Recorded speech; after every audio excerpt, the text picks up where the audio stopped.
A lot of the challenge came from the mortality rate of the pines and the trees. We didn't have a lot of the pines survive. A lot of the grass growing up choked those pines out. When I was making hay before we put the cows in, we mowed some of those over because they were down in the grass, hard to see.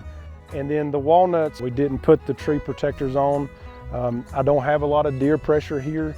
There's a lot of cropland, not a lot of woods, and just hadn't really seen a lot of deer, but they found the walnuts and really took care of those.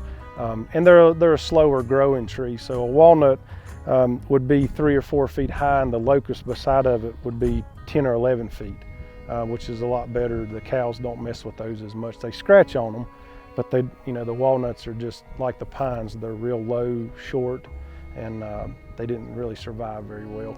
But my initial goal was to get shade and have a windscreen, and I've got both of those with the locust. But some of the other things that we tried to add in to the Silvopasture project didn't do as well.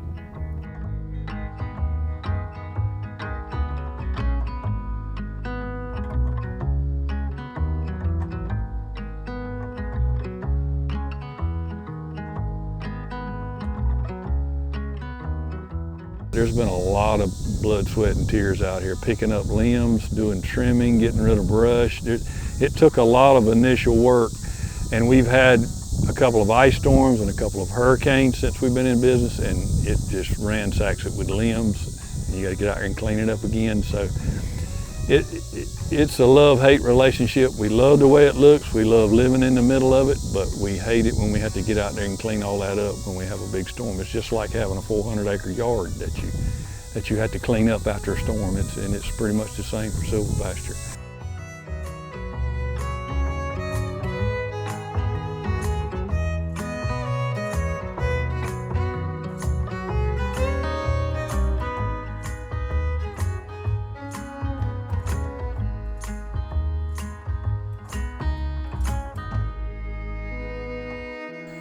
Initially, the challenge was, how do I minimize loss of grazing acres? I've got 72 acres here on the farm, and when you give up 15 to 18%, depending on the way that you plant the trees, that's a lot of grass that you're giving up for 5, 7, 10 years, depending on what you're planting. It caused me to move my spacing to 8 by 8. Looking back, if I had gone with black locust on a 10 or 12 foot spacing, I would have probably set myself up for an even better long-term silvopasture. Give up a little more grazing for 5 years versus trying to punch it in and keep the amount of grass. Unfortunately, I have been a center of the Asian longhorn tick invasion of Central Virginia. It's created some health issues as far as calving's concerned, causes abortions and resulting in stillbirths. My vet is in the lead with the situation on the ticks. She reached out last year when I was having pumps to other peers from around the world, and they all agreed you had to learn to live with it. When I got serious about doing this, I got the help of Bill Bradford, who was a forester, to help me make some decisions and all. And in choosing the trees, what we looked at was trying to leave trees that would later go on to be long-lived and later maybe be some value in them, whereas the pines tend to die because of the bugs. And when I cut it off, the ash was dying.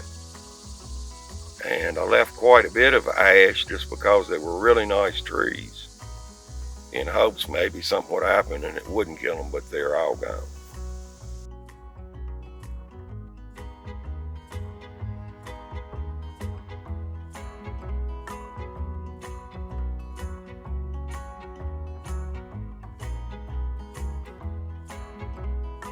With goats grazing close to the ground is where they encounter parasites, and that's real difficulty. To avoid losing goats or dying on the property, I sold my herd off But I was enrolled with the program with Virginia State University, and they actually informed me more about raising goats parasite resistant. When I established the second pasture, which was the Silvopasture, it was with Virginia Tech, and they instituted Sericea lespedeza, which is a forage that helps with parasites.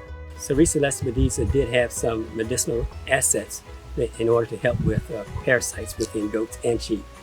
That one is a grass that grows high from the ground, and the goats actually forage higher off the ground, which also helps with the parasites.